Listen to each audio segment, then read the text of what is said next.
Okay, welcome. Thanks for joining. We'll give it a minute or two to let people to join in. If you want to share in the chat, just let us know where you're joining from and if you're a practice representative or a relief veterinarian. And then if you happen to be from Colorado, I'd love to hear how much snow you got. I've got about 4 to 5 inches where I'm at overnight and this morning. So I'm curious what everybody else got. And in about a minute, we'll get started.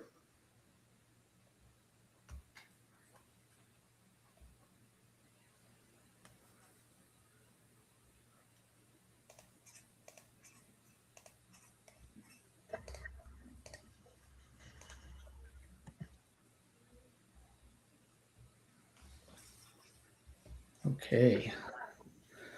Well, my name is Dr. Andrew Ciccolini. I am a veterinarian. I've been in the industry for about 15 years, so I feel old. And I've worked all across veterinary medicine from the military to private practice, done lots of relief work, worked in academia, and also helped co-found Serenity Vet, which is a relief management platform to help both vets and clinics manage relief work. And we did a study on burnout among relief veterinarians, and that's what we're here to talk about today, to see what's driving stress in flexible work and maybe give hopefully some recommendations on how to help both sides of the market. So the relief veterinary workforce has been steadily expanding since the COVID-19 pandemic, driven by demand for flexible staffing models and new technology-enabled workforce platforms. Between 2023 and 2026, the share of relief veterinarians has grown by approximately 60%, which is quite a bit. So now we have about 1 in 10 veterinarians currently reporting working in relief or contract roles.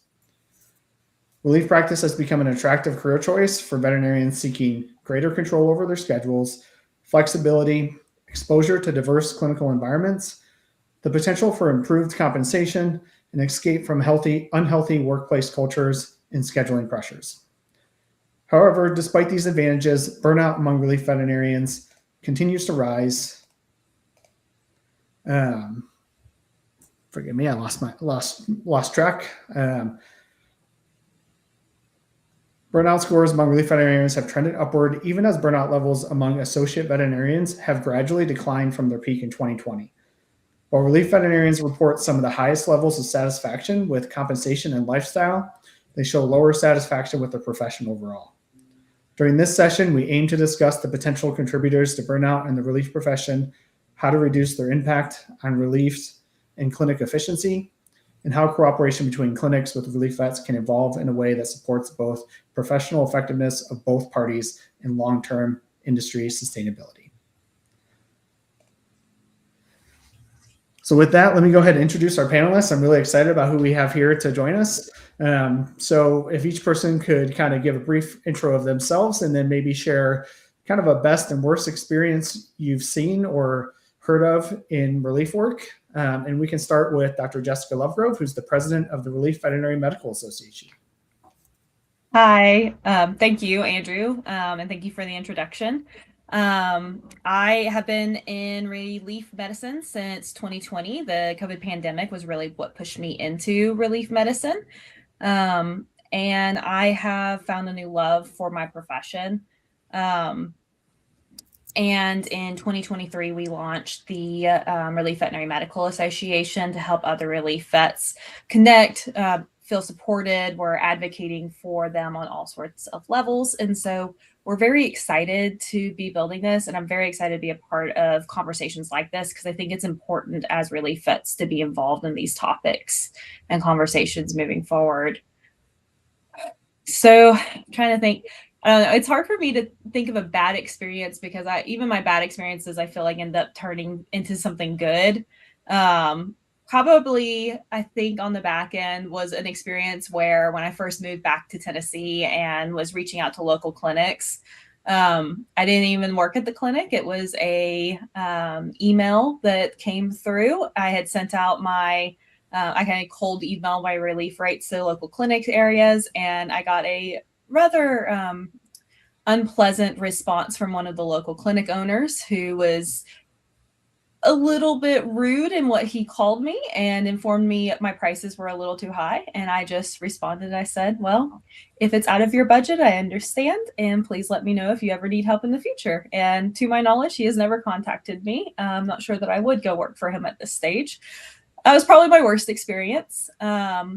Some of my favorite experiences, though, have been just the people I've gotten to work with, especially when I'm coming into a clinic. I'll never forget, I was working at this really small town clinic.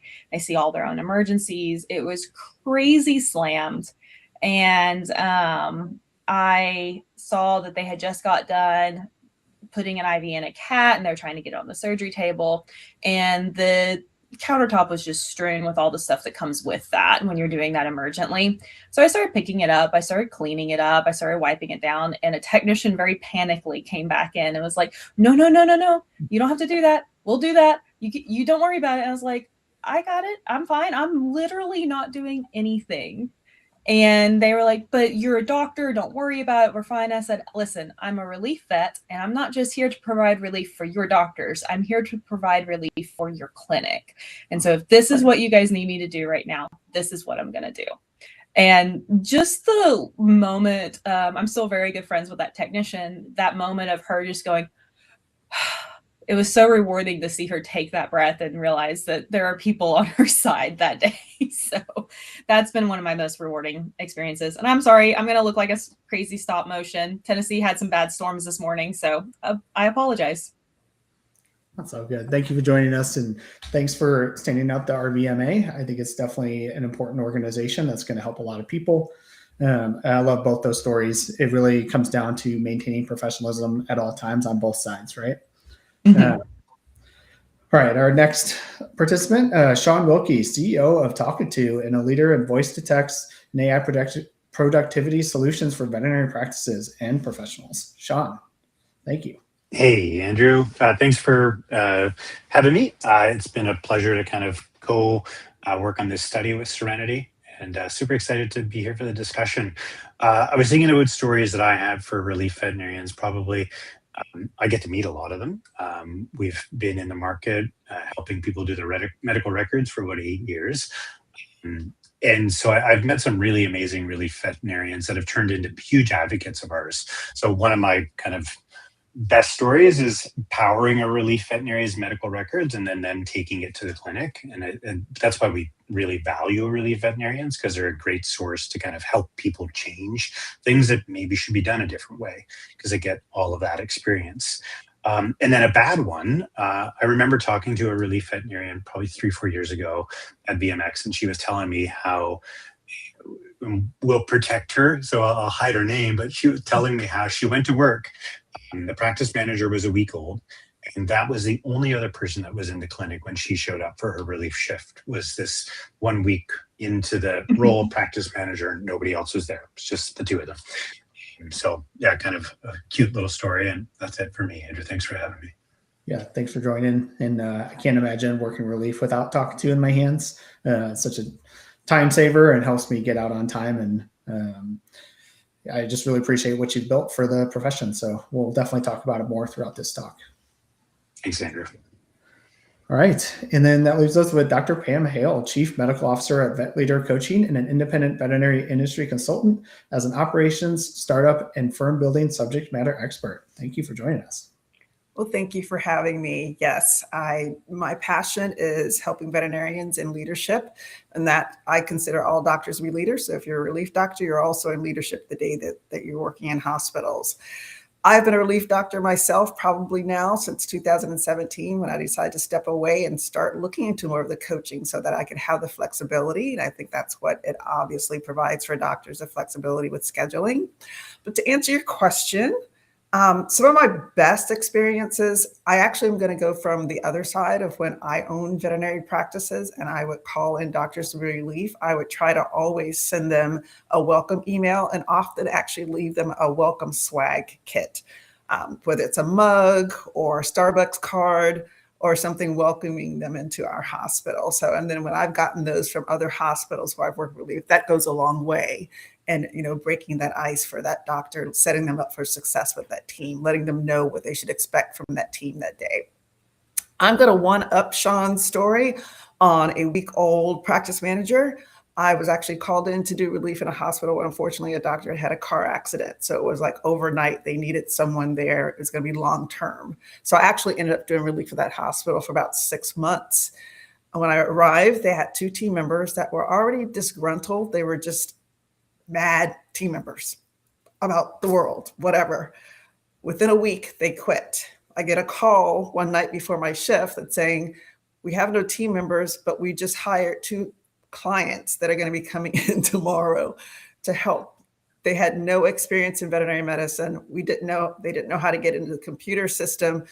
So about the first 3 or 4 days, I was training them on veterinary medicine, and it was just laborious, just checking a client in, getting services done, and checking clients out. It was taking 2 hours per client. Luckily, we weren't terribly busy, but I will say what came of that good part is that those team members actually did stay on and became great team members for that hospital. And I felt like I helped set them up for success for when I wasn't going to be there. But that was pretty scary for a couple days. I'm glad that turned into a positive. That's pretty crazy and quite admirable for you to stick through that. But I also love your story from the clinic side, because that's pretty next level. If I showed up for a relief shift at a clinic and they're giving me swag, I mean, it won't cover up everything, but that's a good start to the day, right? And Dr. Cool. Pam, I appreciate you one-upping me. That was a much better story. Well, I think unfortunately it's a common experience in relief work that sometimes we get paired with others that maybe aren't the best, and maybe we can talk about that later about how to best support a relief veterinarian. I actually had a similar story of I went to work a relief shift, and the technician they assigned to me was also a relief technician, and it was her first shift with that clinic. And so we were kind of blind leading blind, and thankfully we were both like very experienced and just kind of had fun with it, but it did create some challenges. And so that's not an uncommon experience, unfortunately. Yes, that relief on relief can be tough for sure. Okay.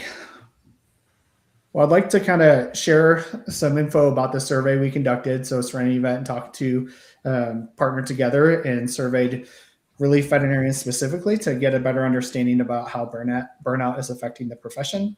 And Galaxy Vets also helped us with, so Galaxy Vets is a collection of clinics mostly in Canada, and they helped us with the data analysis. And we measured burnout using the Professional Fulfillment Index, which is a validated tool widely used in medical research to capture emotional well-being in high-pressure professions. And so this just kind of shows you what our goal was. We wanted to examine burnout and mental health trends among veterinarians with a focus on its potential contributors such as compensation, administrative responsibilities, and the role of technology in easing workplace burden. So what did we see? So the study shows a clear increase in burnout over time, with the highest score recorded at 3.81 during 2020 to 2025, and a 25% increase compared to 2022. Truthfully, I really thought this number would start coming down. We started moving out of the COVID pandemic. Things were starting to normalize, and really kind of hope to see this number go down. That's not exactly what we saw. And that's why you do the study, right? You just don't make assumptions. You want to actually collect the data. And we saw female veterinarians reported higher burnout levels than their male counterparts, which actually aligns with broader healthcare trends. And overall, the data points to growing pressure within the relief workforce, despite the perceived flexibility of this career model. Okay, so my slides are showing. That's great.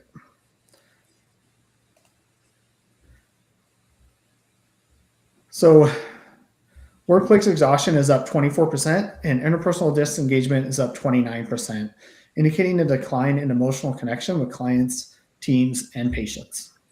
There was a surprising upside in that the professional fulfillment scores actually rose 32%, suggesting that while relief work certainly has its challenges, many still find it deeply meaningful. So that's a really good positive. So a conclusion we kind of took from this is relief work delivers purpose, but often at the cost of emotional strain and fatigue. And so we really wanted to dive a little bit deeper and understand what are some of the causes. And so these are the top let's see, about 10 or so overall that people reported as causing burnout. And so kind of the top 5 that I tend to look at, with the number 1 being overcommitting to shifts at around 35% reporting it. And I'd bet everyone on here would report a similar feeling, at least at some point in their relief journey. And the second most common one being unpredictable income, which I think often leads to that first one. You're not really sure if there's going to be relief shifts available in the future. And so you go ahead and commit to those shifts now, and you keep committing, and taking on as many shifts as you can so that you're guaranteed to have some income. And then there was some other stuff like tax management, administrative tasks coming in at around 30%, a lack of community, which I think, to me, the veterinary profession, one of the strengths of it is the people in this community. And when you're working relief, sometimes you don't develop as great of a connection to those you're working with because you don't see them on a regular basis. And so that can be really stressful for people. And then there was just kind of other, and then you guys can read the rest from there.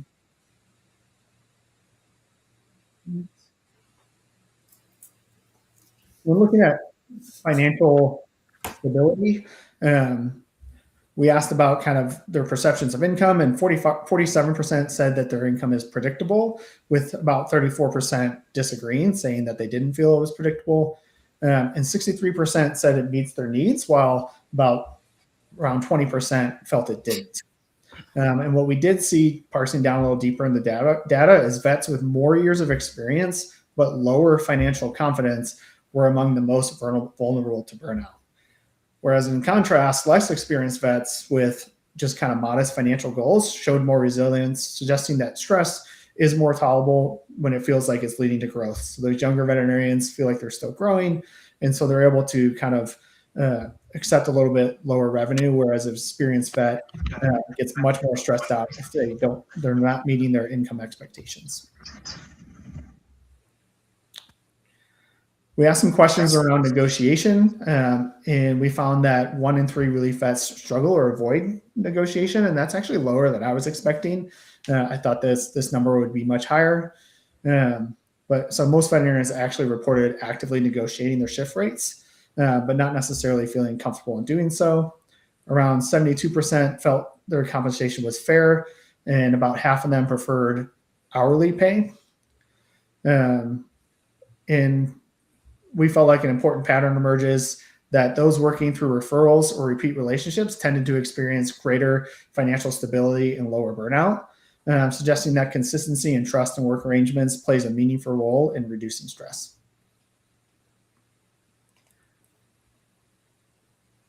And then when asking questions about work-life balance and control, right around 56% or so reported good work-life balance. However, 1 in 3 did find it difficult to secure shifts that aligned with their goals or preferences.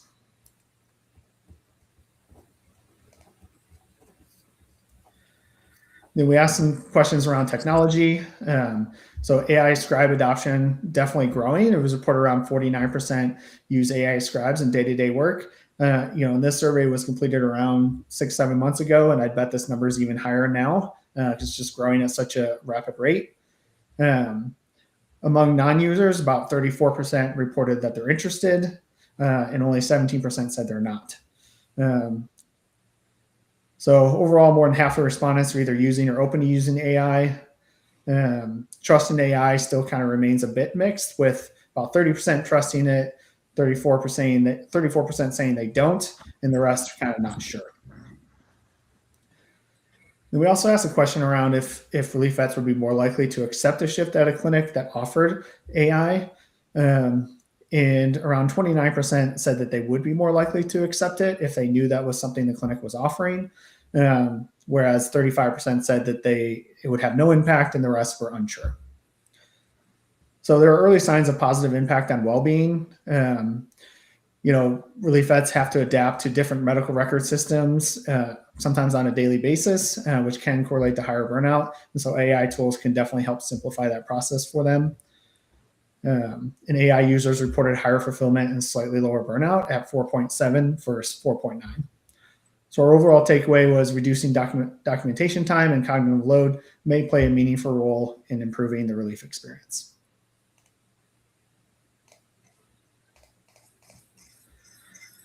What were our key takeaways? It's a complex emotional landscape. Autonomy, flexibility, and diversity are kind of some of the benefits of relief work. But you also have to deal with constant adaptation to new environments, expectations, and workflows, which can cause more stress. Sometimes there's a contrast between sufficiency and predictability. So income may be adequate, yet forecasting it and feeling secure for the long term can be more challenging. Strengthening financial predictability require both individual strategies and structural improvements. So relief veterinarians need clear rate benchmarks, tools for forecasting income, and support in financial planning. And clinics can help reduce uncertainty by offering clearer communication about expectations and scheduling further in advance, making shift planning and filling more consistent for everyone involved. Okay, enough of me talking. So now I want to open it up to the panel, and Dr. Lovegrove, I'd love to start with you. Relief work often considered a path to greater autonomy and better work-life balance. However, as we just talked about, indicators show that burnout among relief veterinarians continues to rise from year to year. From your perspective, what is standing behind this trend?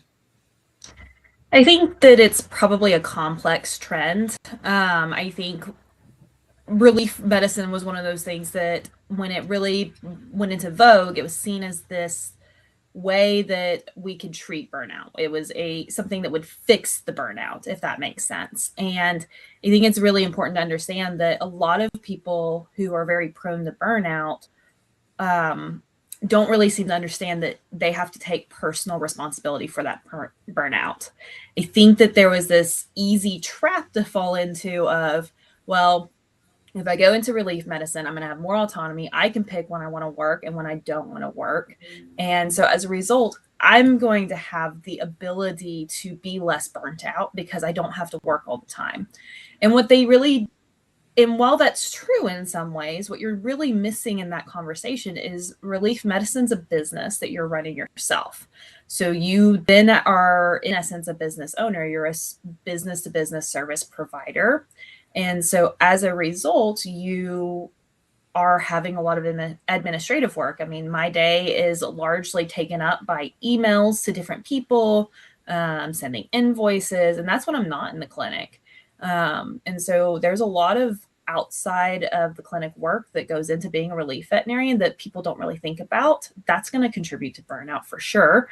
If you already are struggling with having the person-to-person interactions, so that communication aspect, well, relief medicine's a little bit more intense in that because now you're communicating on multiple levels. You've got client to vet communication, but you also have interpersonal communication with the staff while you're in the clinic as well as while you're not there.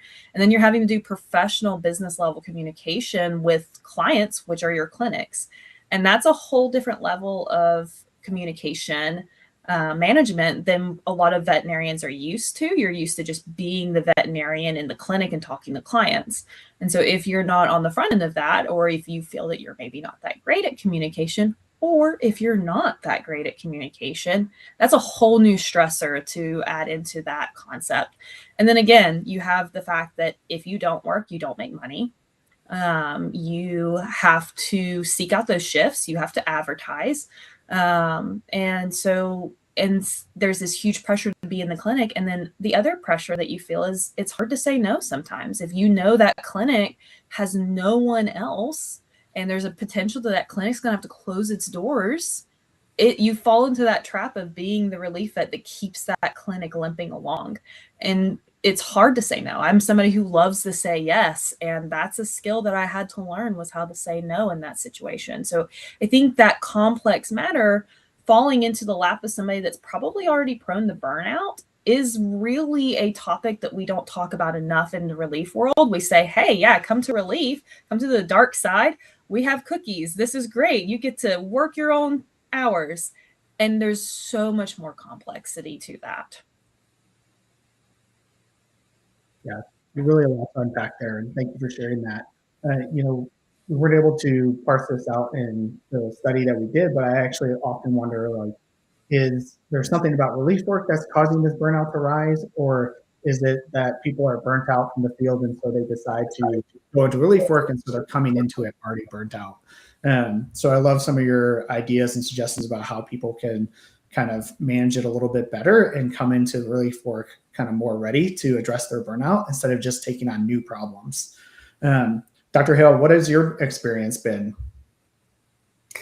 Well, I have utilized relief, like I said, sort of sometimes in the gaps of when I'm between consulting work or building a business. And of course, as a practice owner myself, I've referred doctors to relief when they were perhaps leaving jobs in which they become a bit disillusioned from working with larger groups in which they felt very constrained or not appreciated. And what I'm finding is that, one, we have to be advocates for ourselves when we're engaging in these relief roles. You know, when we especially initially engage with a new hospital, we're, you know, talking about rates. This is my rate per hour. This is my rate per day.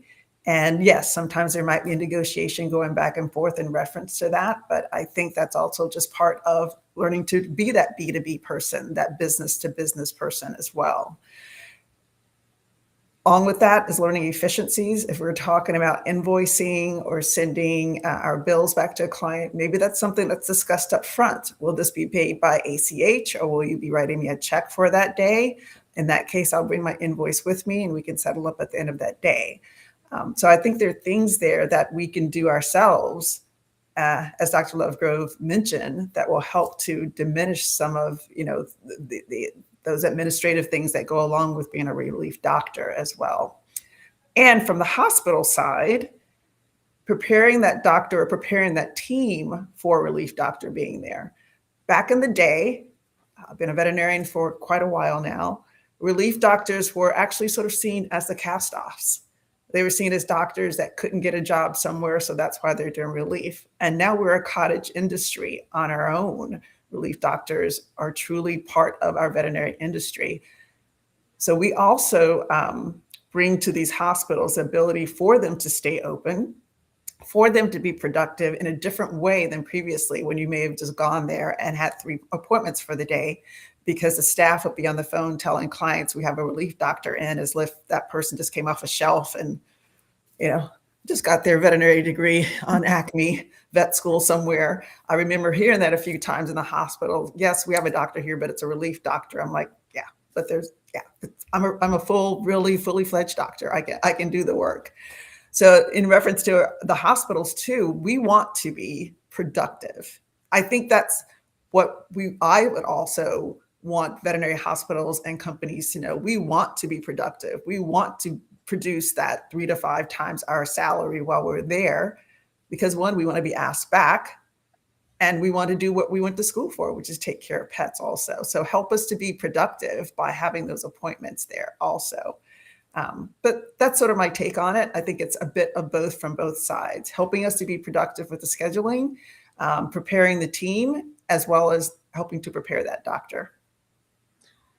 Yeah, I think you brought up a really good point that there used to be kind of this understanding of like, oh, I'm a relief vet and like, I'm just here to keep the doors open. It doesn't really matter if the clinic's busy or not. You know, I just got to hear I'm going to make my $100 an hour. If I see something, I don't care. If I do, great, whatever.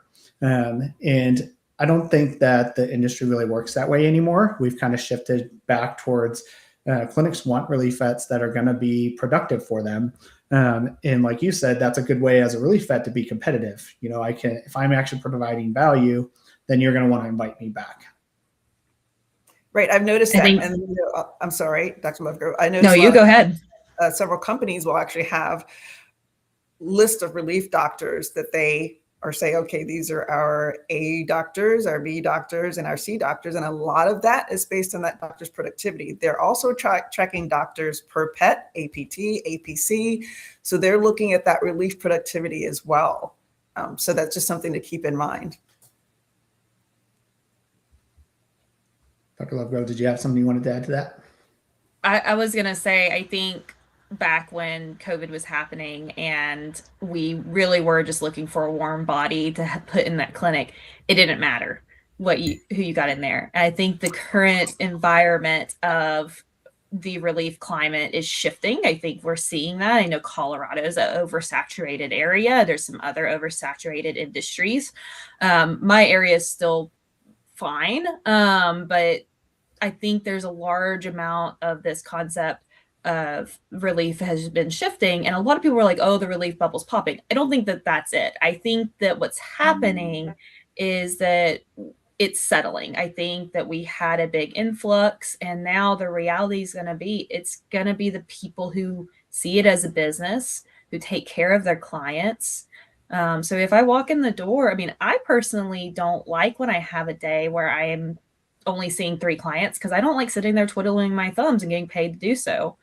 And so I would rather have a packed schedule. I don't want to leave 3 hours after I was supposed to be there, or 3 hours after I was supposed to leave. But, you know, I think that that's that balance of, it's important to me to do well for the clinic now, because my clinics are my clients and I care about them.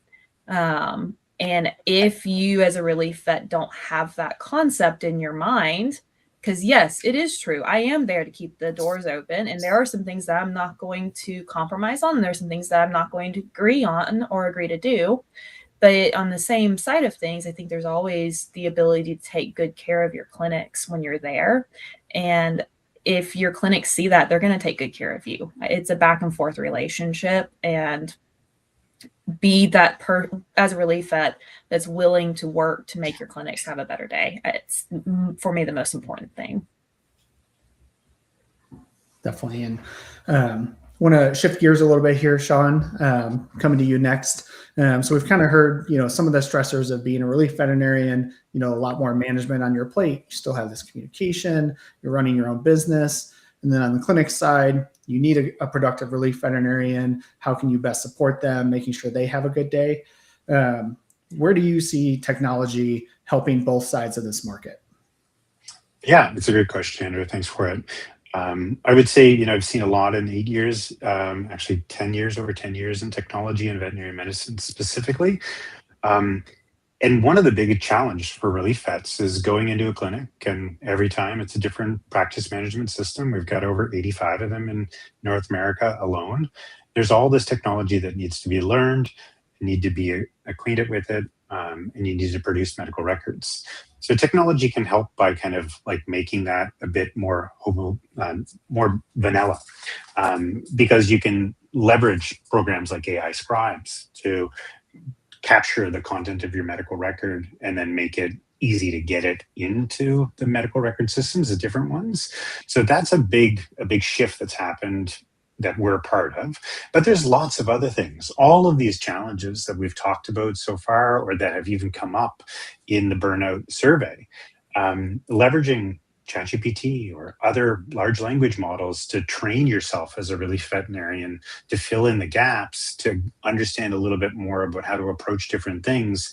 These are tools that we never had before. You know, 5 years ago we had Google, and you know, you scroll through a bunch of pages, you get an answer. We're living in a completely different world. So leveraging this technology to kind of take it to bear to any challenges that we have really can make an impact on both sides, whether it's how to make the relief veterinarians the most productive.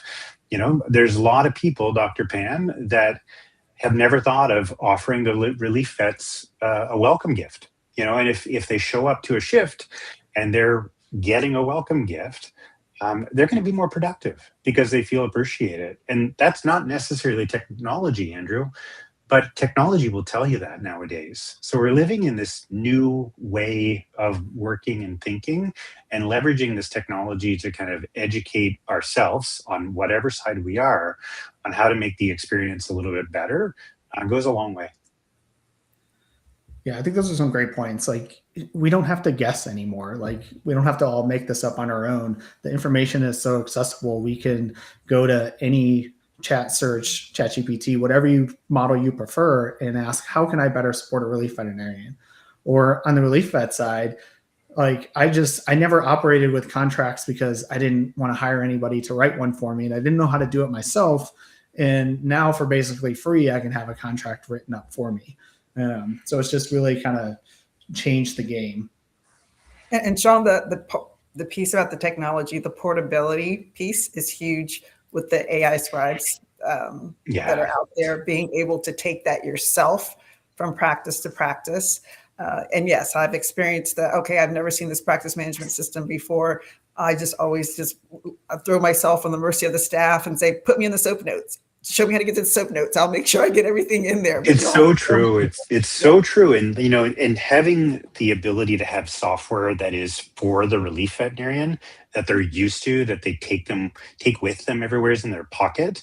That's the thing that we hear over and over again from relief vets. They're like, but I don't know if I can install anything on their computers. And we're like, you don't need to. As long as you can get to a web browser, you can get the records and copy and paste them and put them into their system. And it just makes the relief veterinarians feel a bit more empowered, because now they have their software that they can take with them wherever they were working. Yeah, and Shawn, like, your commitment to relief vets is clear, right? Like, your company supported this survey we did to better understand their challenges, and you're also offering a pretty deep discount for relief vets, as I understand. Why do you do that? Yeah, it's pretty simple. And we talked about this a bunch already. Like, relief vets for us are our biggest advocates. They go into a practice that's not using a technology like us, and they're like, you should really try this. It's really helpful. And so the 50% discount that we offer to relief vet, it's totally selfish of us. We're doing it for our own benefit. We know that if we can make that relief vet helpful, or help that relief vet, they're going to take this software to all kinds of other people. That's great. Thank you for doing that. I think it's really important. Anybody that's not using AI scribes, you're behind the times. So definitely give it a try. I'd like to shift the conversation back a little bit and talk a bit about just negotiation, since we saw from the survey about a third still don't really feel comfortable with it. Dr. Hale, what was your experience on the clinic side when relief veterinarians would try to negotiate their rate? Right. So I approached that a couple of different ways. As an owner, I would ask, what is your rate?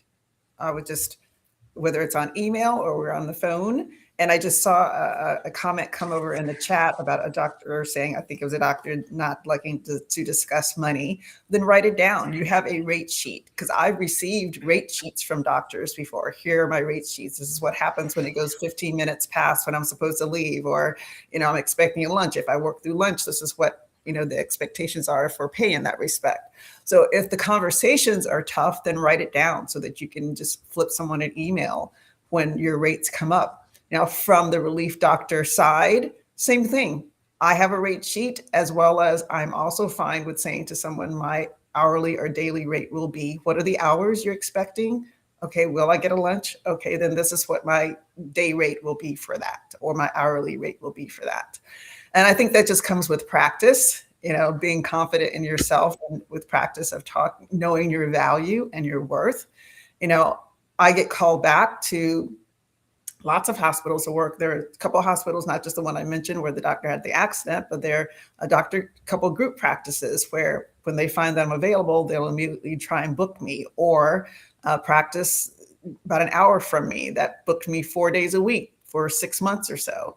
So that means, one, that I was doing a good job for them, and they saw value in what my rate was because it fit in with the productivity piece as well. So I would say, be your own advocate. Talk about the procedures you do or don't do. That's important also, and what your interests are, and just be your own advocate. And Dr. Lovegrove, you shared an experience of a clinic essentially saying like no to your rates and being kind of rude about it. How often does that actually happen?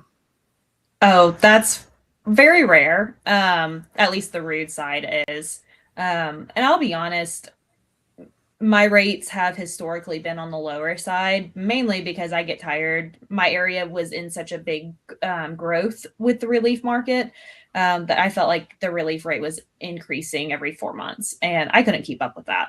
And so I would increase my rates once a year, and I would generally be behind the times. But at the same time, I had plenty of clinics who would tell me that it was more than they could spend. And I always like to encourage both the clinic and the relief vet to frame that as a budget, not one side being expensive or cheap. Because my relief clinics have a budget that they can spend on me. And if I'm not making them enough money to qualify that budget, either which most of my clinics are very busy, so that would indicate that there's a pricing problem, or I see a lot of times it's just that they don't have the budget for it. They're not seeing the value in what I do because I seem more expensive than hiring a vet. They can't find somebody to hire. And I recognize that there's that strain. My prices are set.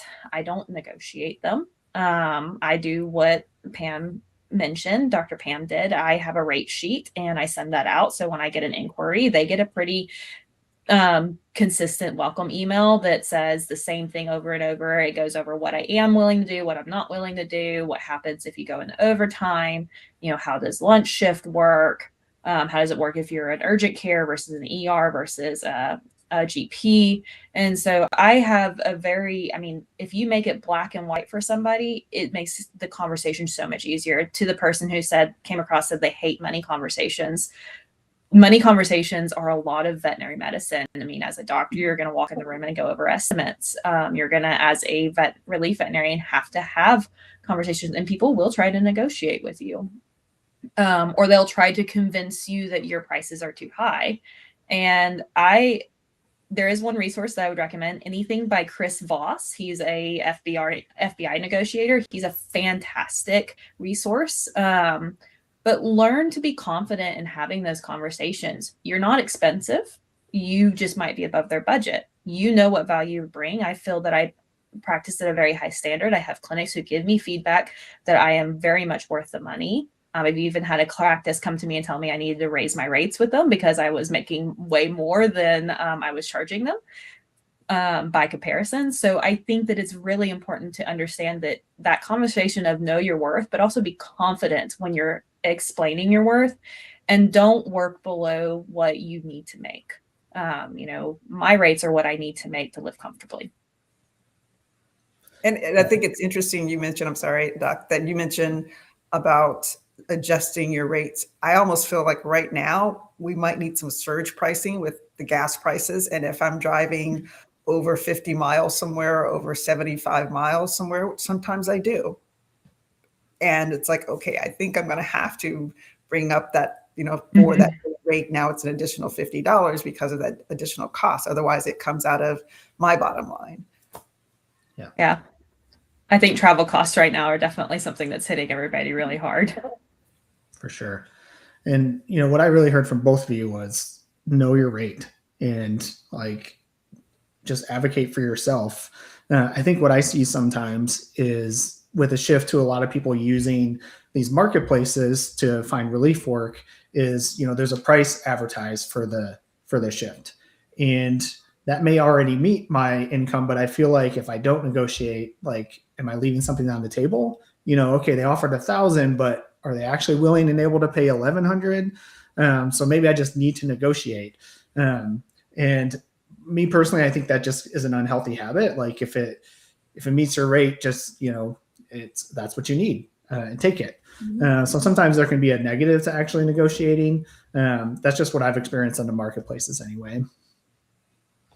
And Shawn, I think that's, again, another place for technology to really help.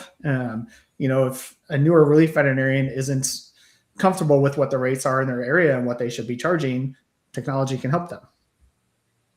Yeah, absolutely. And I think one of the most important things to just kind of play is know your value.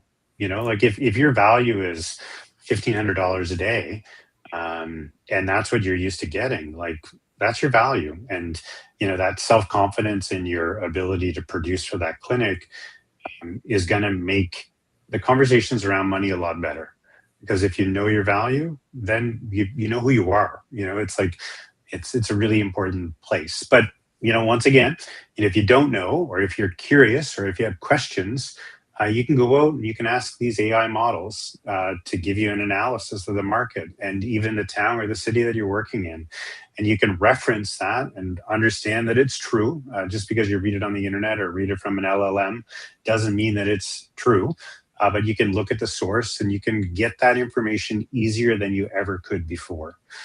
And so maybe technology can help assess what your rate should be, and then you can feel comfortable with that and then just set it and forget it. I think Dr. Lovegrove's kind of "this is my rate, take it or leave it" is a really great approach, because then you're not having 15 different conversations and trying to manage them in your mind, or 15 different rates as well. And I think to add on to that, I mean, how technology can help is to do a P&L. You know, if you are doing a shift that's 75 miles away and you normally charge $1,000 and now gas is $6 a gallon, where does that eat into your profit margin there? So that might help you also in setting your rates. I love it. You know, and sorry, go ahead. Oh, no, you're fine. I was going to say, I think the other thing, know your rate and know your worth, but know your market too. And one of the great things you can do is test the market. So you can step out and you can advertise yourself as a relief vet. And if you get no bites on your rate, then maybe you're too high. And then, yes, I do think technology is very helpful now of, well, was I too high? Do I need to lower it? Where is the market at? But also, if you get, one of the big things that I had to do was I had to raise my rates because I was turning away more shifts than I could take on. I mean, I could literally work 24 hours a day, 7 days a week if I wanted to. And what that told me in that moment was I need to raise my rates, because if you're a hot commodity, then you need to charge for being a hot commodity. And yes, you will book fewer shifts, but you're going to have higher quality shifts when you're booking them. Which decreases the burnout. And absolutely. And I loved your point, Dr. Hale. You know, money coming in, money going out, you know, like just do the math, you know, don't give it away. Yeah, and I think we tend to focus a lot on like the financial aspect of it. You know, how much am I getting paid? It is really important. But you know, part of our study, we saw like the lack of income predictability was a big influencing factor on burnout in the profession. So sometimes I think we kind of miss building those relationships with individual clinics and relief vets, both sides. And if you create and cultivate that relationship with a clinic that you can come back to on a regular basis, that can help provide the predictability for you. You know, Dr. Lovegrove, how many clinics would you say you typically work for in a month? Well, I've actually recently shut off a lot of clinics because I've had some other business ventures that I've been interested in.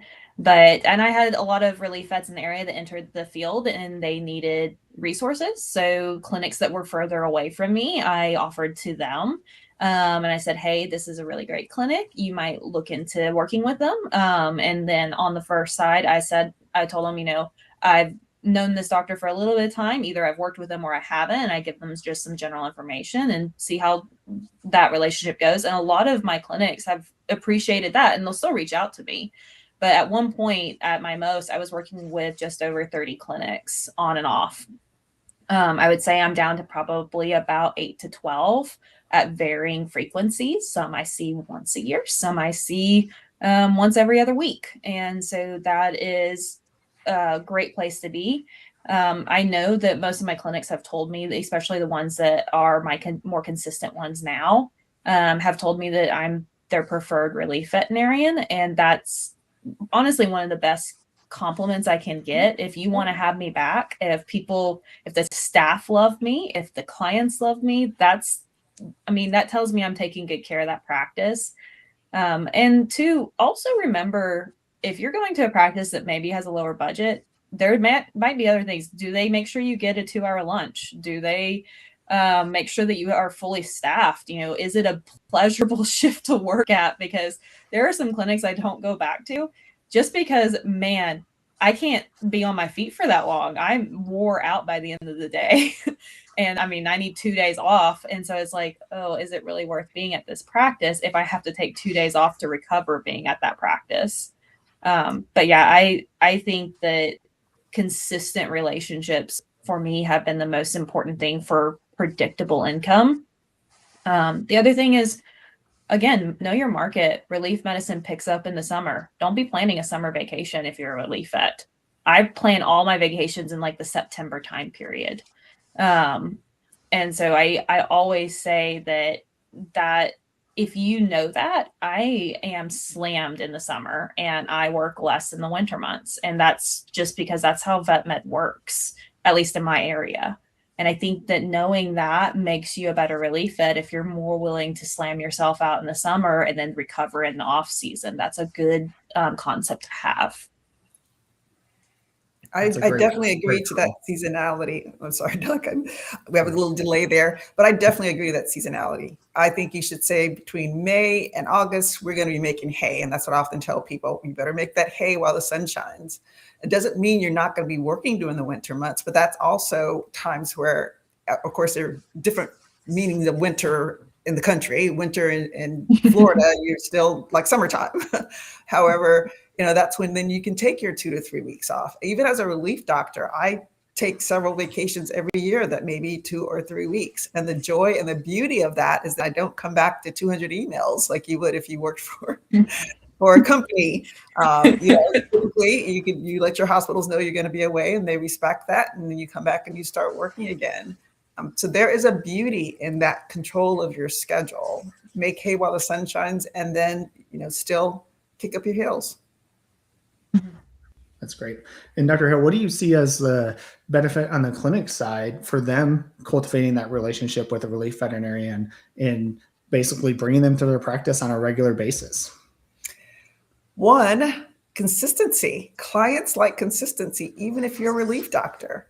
I've been a relief doctor in hospitals, like I said, that lasted for several months, or I go back to them on a regular basis and I end up I'm not trying to see those clients over and over again. I'm not cultivating them as my clients, but they think that I work there like as a doctor, salary doctor all the time because it's on a regular type basis.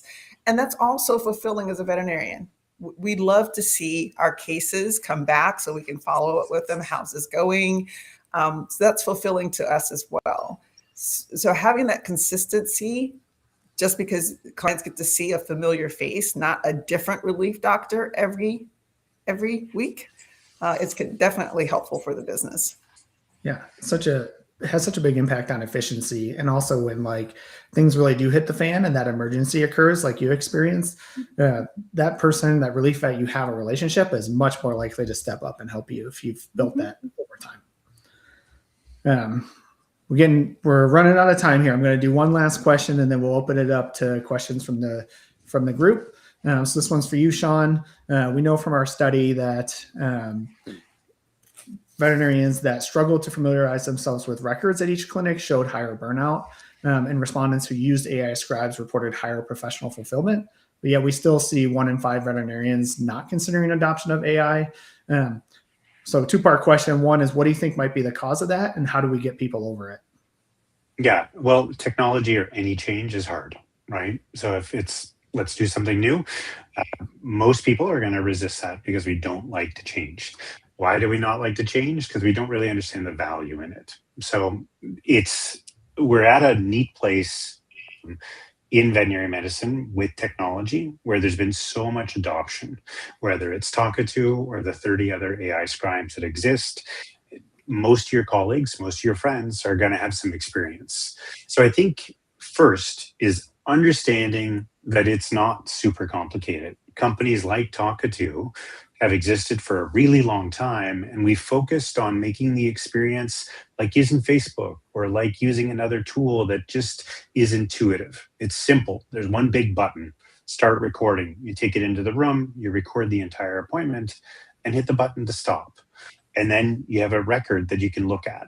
So I think the big thing is like understanding that there is value in it for the veterinarians, for the clinic. You're going to have more comprehensive records.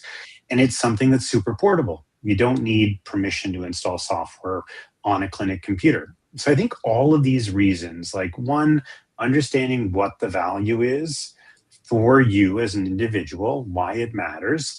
And the best way to do that is just ask your friends. It's so wide open, or book a meeting with Talkatoo or another AI scribe. There's tools out there that can really help that are super simple to use. But I think the reason why is the same reason we don't do things that we know are good for us, because change is hard, and we all struggle with that. But the interesting thing is the use case of having AI write medical records. It's the number one commercialized use case, not just across veterinary medicine, but another like 15 industries, whether it's human medicine or the other paramedical industries. AI is writing the majority of medical records today. And so it works. It's something that's been proven and something that I highly recommend you check out. Yeah, we're definitely on the downward slope of that technology adoption curve with AI scribes. And I can attest that it is easy. And I think part of the fears I hear a lot is like, you still own the process. Like, it's not just hit record and it does it for you. You still have to review it, take ownership of the records because it's your name on it. And it's just helping save you time. So it's not doing it for you. The machines aren't taking over. You still own it. It's just helping you do your job quicker. Yeah, it's like having a free admin staff. Like, that's the best way to kind of think about what AI scribes will do for your medical records. And it's so customizable. Give us a record, we'll make it look exactly like the record you dreamed of. So there's a lot of promise out there, and there's a lot of value. So I'd recommend giving it a look for sure.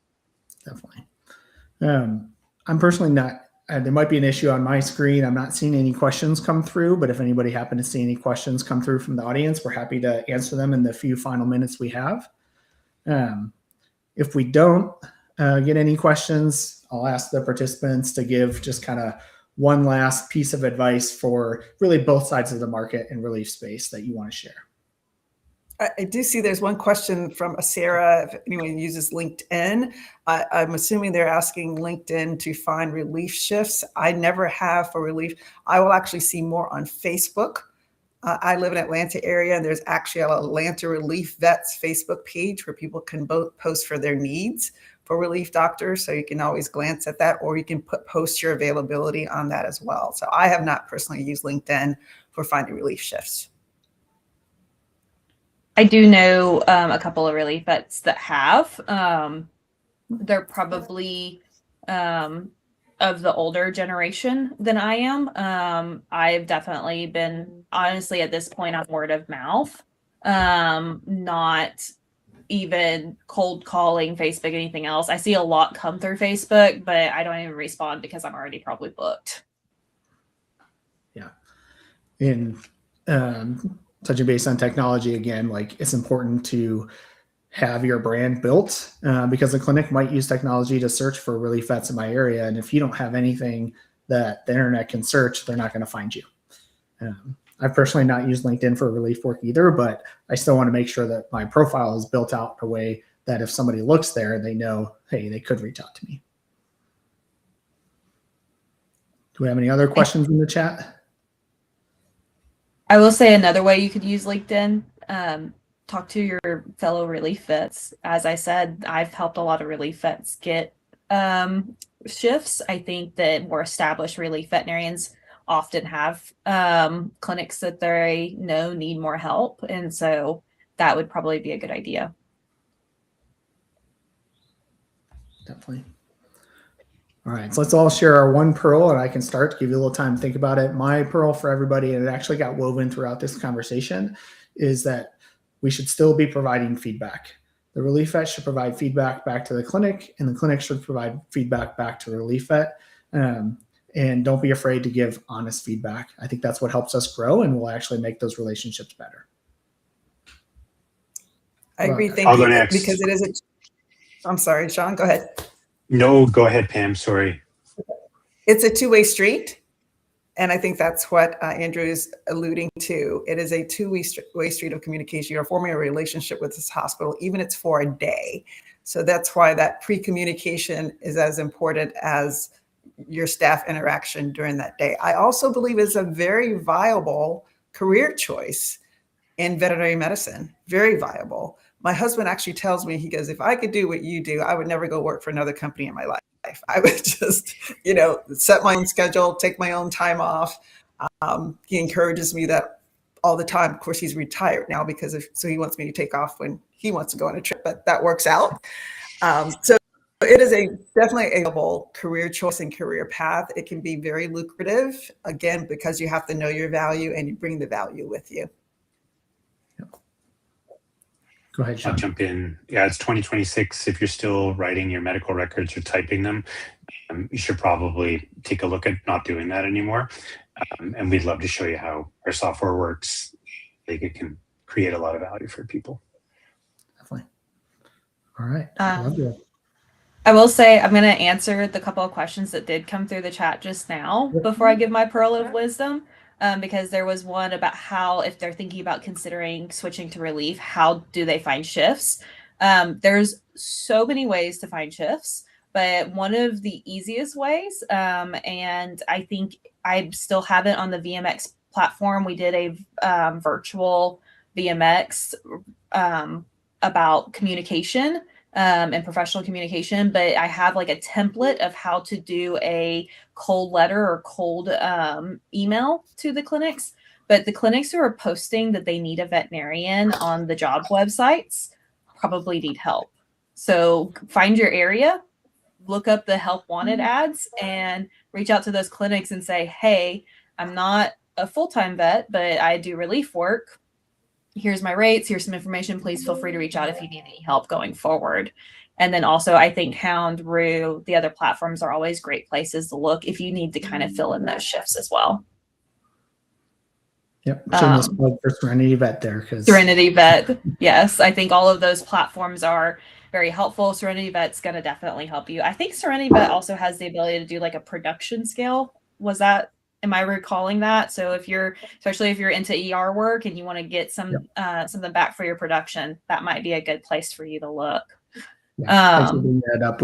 It's like kind of structures it as like a pro sal for a day shift for relief work. So. Yes. So just some information for the people who are considering making the job. Feel free to reach out to RVMA if you don't know. Most of the emails come to myself or the VP, so we'd be happy to, as much as possible, hop on there and email and converse with you about options. And then my pearl of wisdom is don't stop learning, especially your soft skills.